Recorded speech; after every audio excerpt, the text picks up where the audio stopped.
spune, îți dau inima mea, îți dau cântecul meu. Eu trebuie să am suportul să cânte cineva, știi? Dacă nu ai suportul ăla, e cam greu să motivezi biserica în timpul melodiei. Trebuie să cânti și doar în pauze să spui ceva. Și o problemă care am avut-o cea mai mare cu voi este legată. Foarte mulți dintre noi cântăm copilărește. Și m-am zis, stai inima mea, foarte copilărește, foarte copilărește. Încercați întotdeauna să fie pe linia de crutire, întotdeauna ca și cum cântești. M-am zis că totul se gândește orizontal. Păi acum mi se pare că ce treaba asta microfonul. Sună foarte urât dacă gândiți în trepte. Uite, eu pot să cânt frumos și să gândesc în trepte, ia vă. Că e ok. Stai inima mea și tot ce am atunci, acum înaintea ta, de dragul tău, Iisus, tot ce visez, în via mea ți-o dau, renunț la dreptul meu. Înțelegeți ce vreau să zic? La viața ta să am și mă bătă. Stai inima mea și tot ce am avut, acum înaintea ta, de dragul tău, Iisus, tot ce eu visez, în via mea ți-o dau, renunț la dreptul meu. Și pe aici crește lucrul. La viața ta să o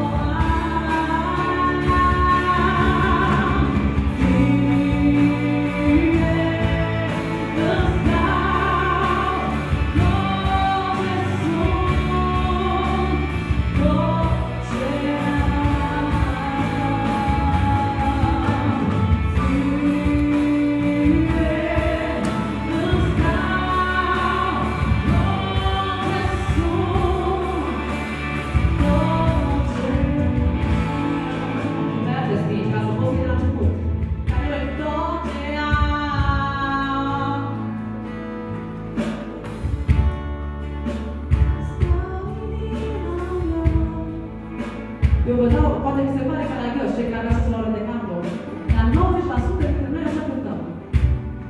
De-aia vă zic cazuri concrete. Totdeauna, când sunteți, eu le zic la băieții mei, când sunteți în față, nu aveți treabă cu oamenii. Față unul nimeni, n-am treabă nici măcar, nu știu ce face Iosi sau Johnny, nu știu. Noi ne simțim, pur și simplu ne simțim, e o legătură, dar numai Domnul poate să facă. Și ne simțim unul pe alții, dar nu, sau dacă greșește careva, am auzit din alea. Zi, ce-ai făcut acolo? Te mai și întorci așa, asta e cel mai urât chestii, cel mai urât. Că unul poate în să nu zic că tu ai greșit. Dar instrumentiștii mai ales, ei văd acolo, bă, ce-ai băgat acolo? Bă, de nu sună, bă. Serios, să nu faceți chestia asta. Da, ochii peste gata. Da. Nu știu ce să le mai zic. Sunt atâtea de multe, dar să nu le băia pică. Că la voci e cel mai greu instrument, vreau să vă zic. Nu mă tăia. Apropo, v-am arătat și vouă. Puteți să vorbiți? Dă la un pic mai așa, ca să nu răgușesc. Deci, puteți să vorbiți mai și inclusiv când vorbești. Poți să vorbești pe chorus. Poți să, la exemplu, când dai îndemnuri. Slăvit să fie Domnul! Da, mulțumesc Domnului că m-a scăpat și... Să poți să vorbești. Mulțumesc Domnului că m-a scăpat și m-a eliberat. Corzele să fie... Auzi, nu numai cântăreți în bancnoturi, să știți. Este asta. Ce să ne mai zic? Zici și tu, Joel. Dacă aveți întrebări, cred că acum, privirea ce ați auzit, situații din echipa voastră, ce vă confruntați, putem să avem 10 minute de